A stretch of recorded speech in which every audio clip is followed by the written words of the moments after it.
Dəyərli coğrafiya sevərləri, bugün tərtib etdiyim yeni bir sualın izahına baxacaq. Sualın şərtində uyğunsuzluğu müəyyən etməyimizi istəyir. Bentonik ilin daha çox yayıldığı iqtisadi coğrafi rayonun yalnız bir inzibati rayonunun xarici ölkəyə çıxışı yoxdur. Bentonik ilin daha çox yayıldığı iqtisadi coğrafi rayon Qazax Tovuz iqtisadi coğrafi rayonudur. Və bunun ərazisində eyni zamanda Qazax, Tovuz, Ağstafa, Şəmkir, Gədəbəy kimi inzibati rayonlar var. Və burada yalnız Şəmkirin xarici ölkəyə çıxışı yoxdur. Yəni Gürcüstanla Ermənistana çıxışı yoxdur. Bir hissədən demək ki, Samux, bir hissədənsə səhv etmirəmsə xəritədə Gədəbəy idi ki, burada qarşısını kəsildi və heç bir ölkəyə çıxışı yoxdur. Fikir olaraq doğru, qarşısına doğru yazıb deyə bunu götürməyəcəyik, çünki bizim sualın şərtində uyğunsuzluğu istəyir. Beynəlxalq TAP nəqliyyatının keçdiyi ölkələrdən birinin ərazisində kənd təsərrüfatının Avropada yüksək inkişafına görə Cənub regionu daha çox fərqlənir. Bu TAP nəqliyyatının keçdiyi ölkələrdən biri İtaliya hesab olunur və İtaliyanın Cənub regionu daha çox fərqlənir kənd təsərrüfatına görə. Niyə? Eyni zamanda burada məsələn Fransanın qərbi, İspaniyanın mərkəzi hissələri də daha çox fərqlənir.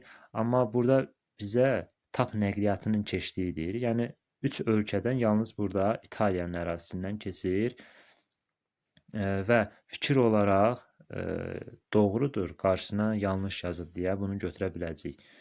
Sonra 3. Metallurgiya sənayesi xüsusilə Sumqayıt boru prokas zavodu Bakı və Abşeron xızı iqtisadi rayonlarında boru istehsalı üçün tələbatı tamamilə ödəyir. Bu sinif dərsliyində keçir. Burada tamamilə ödəyir olmalı deyildi. Burada əsasən ödəyir. Yəni bu hissəyə diqqət etmək lazımlı məqamlardan biridir.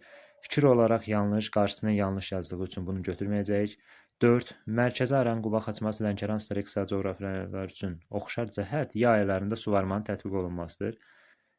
Fikir doğrudur, qarşısına doğru yazıb. Niyə? Çünki Mərkəzi Aran qışı mülayim keçən yarımsərə qurusu iqlimi, Quba Xaçmazda məsələn Samurda və Çovalı qışı mülayim keçən yarımsərə qurusu iqlimi var. Lənkəran Astarada da Lənkəran ovalığı var ki, o da yay quraq keçən mülayim isti iqlimdir. Yəni hər üçünün oxşar cəhətində ərazilərində, yəni yay aylarında suvarma tətbiq oluna bilər. Fikir doğru, qarşısına doğru yazıb deyə bunu götürməyəcəyik. 5. Komandor adasına aid olduğu ölkə Zənzibar adasına aid olduğu ölkə üçün oxşar cəhət ərazisində qrabin mənşəyə görə rast gəlinməsidir. Yəni Komandor adasının aid olduğu ölkə Rusiya hesab olunur. Sakit Okeanın şimal-qərb hissəsindədir. Zənzibar adasına aid olduğu ölkə isə Tanzaniya hesab olunur. Cənub yarımkürəsində tropik şığlama qurşağında yerləşir. Əlavə bilgi olaraq qeyd etdim. Və Rusiya ilə Tanzaniya üçün oxşar cəhət nə ola bilər? Qrabin mənşəli gölə rast gəlinməsi. Bəli. Niyə? Çünki Baykal məsələn Rusiya ərazisində var. Qrabin mənşəli göldür. Tanqanikada Tanzaniya ərazisinə bir hissəsi düşür və burada da qrabin mənşəli göl kimi götürmək olur. Və fikir burada doğrudur, qarşısına yanlış yazıb. Bunu götürəcəyik. Yəni 2, 5. Daha sonra 6. Yod brom istehsalına görə dünyada 3-cü yer tutan ölkənin ərazisinin formalaşmasına səbəb Şərqi Avropa və Ərəbistan litosfer havaların toqquşmasıdır. Yəni bunların hər biri kitab cümləsidir və yaxud da ki, sinif dərsliyində keçir. Əlavə heç bir bilgi yoxdur. Sadəcə biraz qəlizləşdirilmiş formasıdır. Suallar hamısı öyrətmə xarakteri daşıyır. Yəni burada qeyri-adi bir şey yoxdur, yəni əlavə bilgi yoxdur. Sadəcə kitablarda, sinif dərsliklərində keçir, onları xatırlamaq üçündür. Sualımızın 6-cı hissəsinə keçək. Yəni yod-brom istehsalına görə dünyada 3-cü yer tutan ölkə Azərbaycan hesab olunur.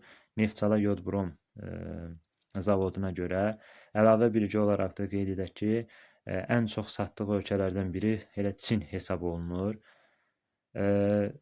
Burada Azərbaycanın ərazisinin formalaşmasına səbəb Şərqi Avropa, Ərəbistan litosfer havaların toqquşmasıdır. Bəli, fikir doğrudur. Çünki vaxtilə deməli Avrasiya müxtəlif havalardan və platformalardan ibarət olub. Yəni bu da sinif dərsliklərində keçir. Fikir burada doğrudur, qarşısına yanlış yazıb deyə bunu da götürə biləcəyik, çünki uyğunsuzluğu istəyirik. Sualımızın demək ki, cavabları 2, 5, 6 Deməli 2, 5, 6. Doğru cavab D variantıdır. Sualla bağlı hər hansı bir iradınız, təklifiniz olarsa rəy bölməsində qeyd etməyinizi sizdən xahiş edirəm.